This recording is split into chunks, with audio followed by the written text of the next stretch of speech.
नमस्कार दोस्तों, हमारी आज की कहानी का नाम है बेइज्जती। शाम का समय हो चुका था। सरिता जी बाहर खाट पर बैठी बैठी अपनी बहू के आने का इंतज़ार कर रही थीं, जो दोपहर से पड़ोसन के साथ खरीदारी करने गई थी। बार बार खड़ी होकर गेट के बाहर तक जाकर आ जाती कि कहीं तो बहू के आने का पता चले। थोड़ी देर बाद पड़ोसन आती दिखी। सीमा, ओ सीमा, ज़रा इधर तो आ बिटिया। सीमा दौड़ी दौड़ी सरिता जी के पास आई। क्या हुआ काकी, काहे आवाज़ लगा रही हो? अरे मेरी बहू भी तो तेरे साथ ही गई थी, वो कहाँ रह गई? अच्छा, हाँ भाभी तो मेरे साथ ही गई थी काकी, पर वो क्या है ना कि भैया जी रास्ते में मिल गए थे। बच्चों को ट्यूशन से ला रहे थे तो भैया जी और भाभी बच्चों को लेकर आज होटल में खाना खाने गए हैं। अरे तो पहले घर ही आ जाती। अब काकी मैं क्या जानूं।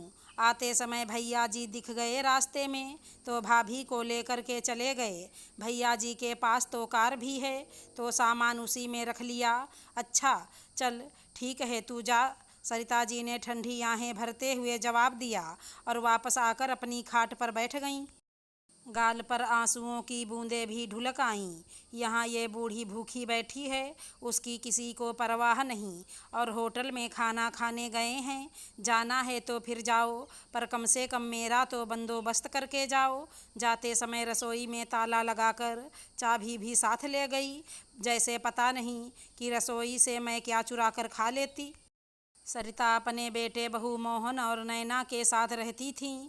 दो पोते पोती भी हैं, ले देकर बस यही परिवार है, पर उसमें शायद सरिता की किसी को ज़रूरत नहीं। सरिता काफ़ी बुजुर्ग हो चुकी हैं, पूरी तरह से अपने बेटे और बहू पर आश्रित थी। अपना कुछ भी नहीं था उसके पास, जो था सब बेटे के नाम कर चुकी थीं। आखिर इकलौता बेटा जो था।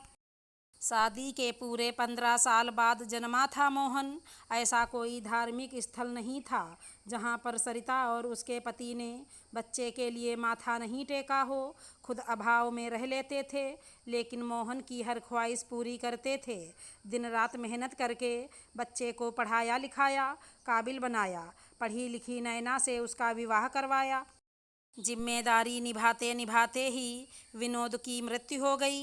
ले देकर ये घर था, वो भी नैना ने जिद करके मोहन के नाम करवा दिया, पर सरिता को इससे कोई समस्या नहीं थी, तो उसने भी खुशी खुशी मकान मोहन के नाम कर दिया। पर अब नैना का व्यवहार सरिता के प्रति बदलने लगा था। अब उसका वो कोई ख्याल नहीं रखती, उसे ढंग से खाना खाने को भी नहीं देती। कहीं जाती तो रसोई में ताला लगा कर जाती, और मोहन सब कुछ जानते बूझते भी चुप रहता। एक दो बार सरिता ने मोहन से कहा तो उसने ये कहकर चुप करा दिया कि माँ, तूने तो तेरी ज़िंदगी जी ली, कम से कम हमें तो जीने दे। उसके आगे तो सरिता कुछ बोल ही ना पाई। जो रूखी सूखी मिल रही थी उसी में अपनी ज़िंदगी बिता रही थीं। इतने में पड़ोसन सीमा सरिता के लिए चाय का कप ले आई।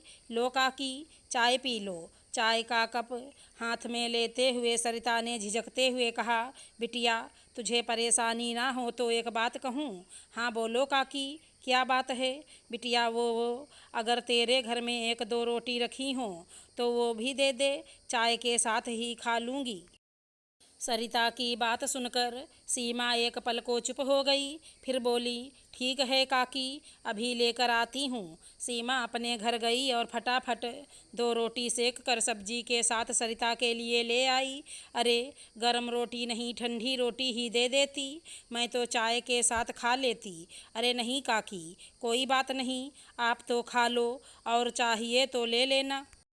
सरिता ने सीमा को ढेरों आशीर्वाद दिए और रोटी खाने लगीं। खाना खा लेने के बाद सीमा बर्तन लेकर घर चली गई और सरिता वहीं खाट पर लेटकर आराम करने लगीं।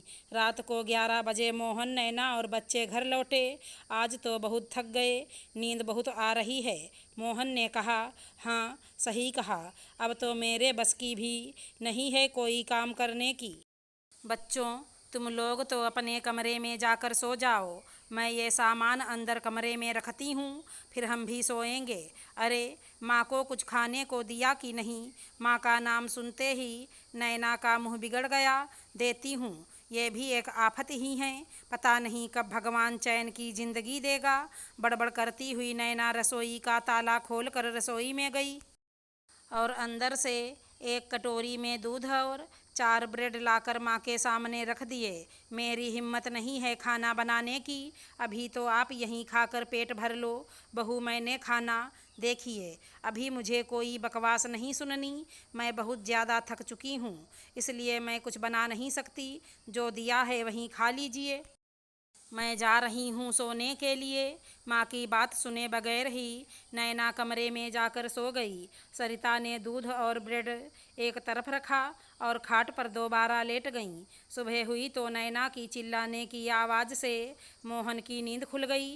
अरे, क्या हुआ तुम्हें? क्यों चिल्ला रही हो? देखो तुम्हारी माँ को, पूछो इनसे दूध ब्रेड क्यों नहीं खाया। अब क्या रात को पकवान बना कर देती? खाना नहीं था तो मना कर देती। खाने की बर्बादी क्यों की माँ? पैसा नहीं लगता क्या इन सब चीज़ों का जो तुम बर्बाद करती रहती हो? मैंने खाना खा लिया था। कहाँ से खा लिया खाना? कहाँ से चुराया? नहीं नहीं बहू, मैंने कुछ चोरी नहीं की। वो सीमा है ना, वो मुझे खाना दे गई थी। लो, सुन लो अपनी माँ की हरकतें। अब जग में हमारी जगहसाई करती फिर रही हैं। लोगों को तो ये लगता होगा कि हम खाने के लिए कुछ नहीं देते। माँ, आपको शर्म नहीं आती? आप हमारे साथ रहकर हमारी ही जगहसाई करती फिर रही हो। नहीं नहीं बेटा, मैं ऐसा कुछ नहीं कर रही हूँ। मैंने किसी से कुछ नहीं कहा। और रखो अपनी माँ को अपने साथ। एक तो उनको साथ में रखा, ऊपर से अपना ही तमाशा करवा रहे हैं समाज में। किसी वृद्धाश्रम में पड़ी होती तब समझ में आती। क्यों माँ, छोड़ आए तुम्हें वृद्धाश्रम?